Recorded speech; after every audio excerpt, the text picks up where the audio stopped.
ಏಳನೇ ತರಗತಿ ವಿದ್ಯಾರ್ಥಿಗಳಿಗೆ ಏಜು ಆಲ್ರೌಂಡರ್ ಚಾನಲ್ಗೆ ಸ್ವಾಗತ. ಈ ದಿನ ನಿಮ್ಮ ಏಕಲವ್ಯ ಈ ಪಾಠದ ಪ್ರಶ್ನೋತ್ತರಗಳನ್ನು ನೋಡೋಣ. ಈಗ ನೋಡಿ, ನಿಮಗೆ ಕನ್ಫ್ಯೂಸ್ ಆಗಬಾರ್ದಂಥ ಪೇಜ್ ನಂಬರ್ ಹೇಳಿದ್ದೀನಿ.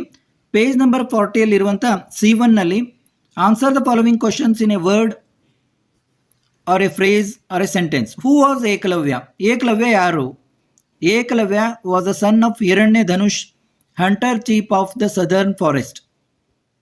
ದಕ್ಷಿಣ ಅರಣ್ಯದ ಬೇಟೆಗಾರರ ಮುಖ್ಯಸ್ಥ ಹಿರಣ್ಯ ಧನುಷ್, ಅವನ ಮಗ ಈ ಏಕಲವ್ಯ ಅಂತ. Where did he go to learn archery? ಅವನು ಬಿಲ್ವಿದ್ಯೆಯನ್ನು, ಧನುರ್ವಿದ್ಯೆಯನ್ನು ಕಲಿಯಲು ಎಲ್ಲಿ ಹೋದ?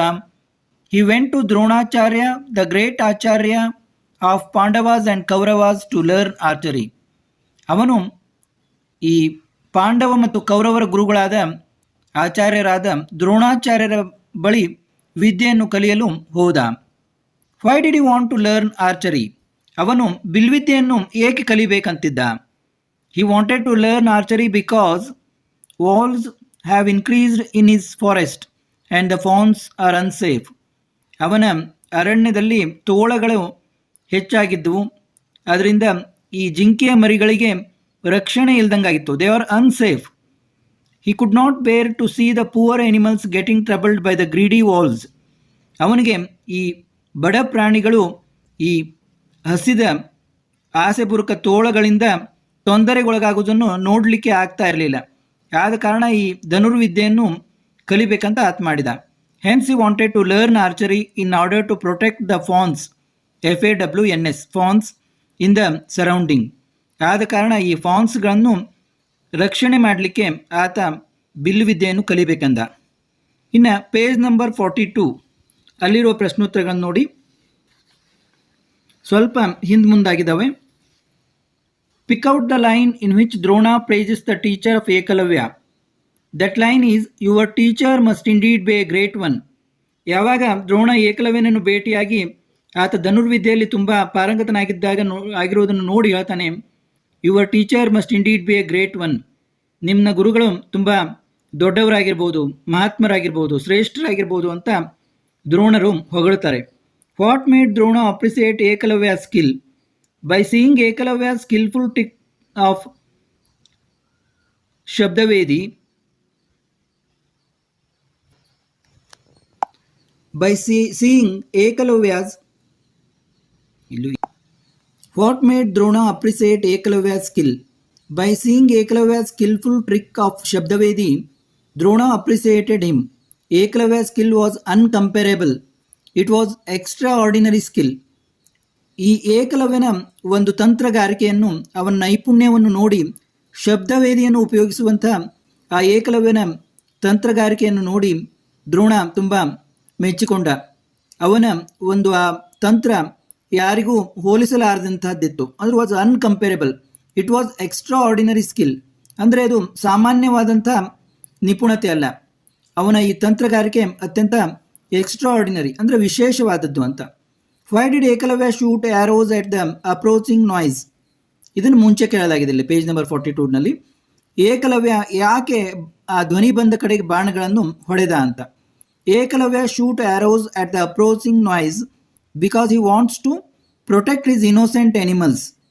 ಅವನು ತನ್ನ ಇನ್ನೋಸೆಂಟ್ ಮುಗ್ಧ ಪ್ರಾಣಿಗಳನ್ನು ರಕ್ಷಿಸಬೇಕೆಂದು ತಿಳಿದುಕೊಂಡು ಆ ಧ್ವನಿ ಬಂದ ಕಡೆಗೆ ಬಾಣಗಳನ್ನು ಹೊಡೆದ ಅಂತ. ಅಂದರೆ ಏನೋ ಒಂದು ದುಷ್ಟ ಇದು ಬರ್ತಾ ಇದೆ, ಆ ಪ್ರಾಣಿಗಳಿಗೆ ತೊಂದರೆ ಮಾಡ್ತದೆ ಅಂತ ತಿಳಿದುಕೊಂಡು ಆತ ಧ್ವನಿ ಬಂದ ಕಡೆಗೆ ಬಾಣಗಳನ್ನು ಬಿಡ್ತಾನೆ. How according to Drona did Ekalavya become a good archer? ದ್ರೋಣನ ಪ್ರಕಾರ ಏಕಲವ್ಯ ಒಳ್ಳೆಯ ಧನುರ್ವಿದ್ಯಾ ಪಾರಂಗತ ಹೇಗೆ ಆದ ಅಂತ. According to Drona Ekalavya become a good archer by his devotion. His devotion only made him a good archer. ಅವನ ಒಂದು ನಿಷ್ಠೆ, ಆ ಭಕ್ತಿ, ಅದೇ ಅವನನ್ನು ಒಳ್ಳೆಯ ಬಿಲ್ಗಾರನನ್ನಾಗಿ, ಧನುರ್ವಿದ್ಯಾ ಪಾರಂಗತನನ್ನಾಗಿ ಮಾಡಿದೆ ಅಂತ ದ್ರೋಣರು ಹೇಳ್ತಾನೆ. ಅವನ ಒಂದು ಶ್ರದ್ಧೆ ಮತ್ತು ಭಕ್ತಿ, ಆ ಡಿವೋಷನ್ ಅನ್ನೋದಿದೆಯಲ್ಲ, ಅದೇ ಅವನನ್ನು ಒಂದು ಉತ್ತಮ ಬಿಲ್ವಿದ್ಯಾ ಪಾರಂಗತನನ್ನಾಗಿ ಮಾಡಿದೆ ಅಂತ ದ್ರೋಣರು ಹೇಳ್ತಾರೆ. ಇಲ್ಲಿ ಪೇಜ್ ನಂಬರ್ 43 ಇದರಲ್ಲಿ ಒಂದು ಅಪೋಸಿಟ್ ವರ್ಡ್ಸ್ ಇದ್ದಾವೆ. ಇವನ್ನೀಗ ನೋಡೋಣ. ವೊಕ್ಯಾಬ್ಯುಲರಿಯಲ್ಲಿ increase decrease, worthy, unworthy, gain, loss, humble, proud, cruel, kind, long, short, rich, poor.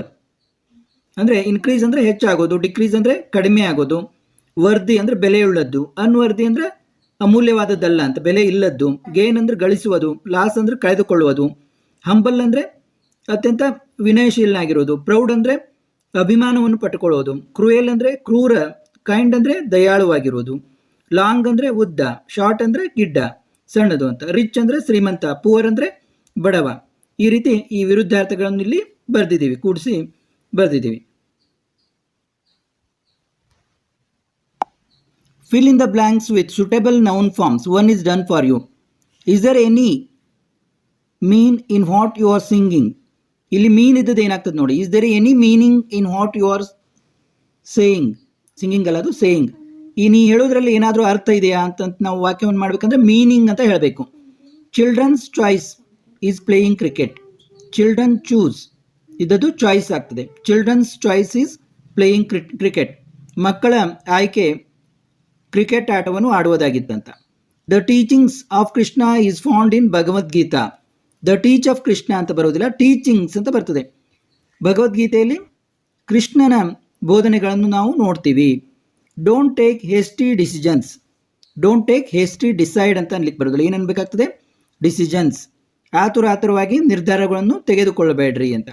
The teachers correction in my homework help me to score better than Peter.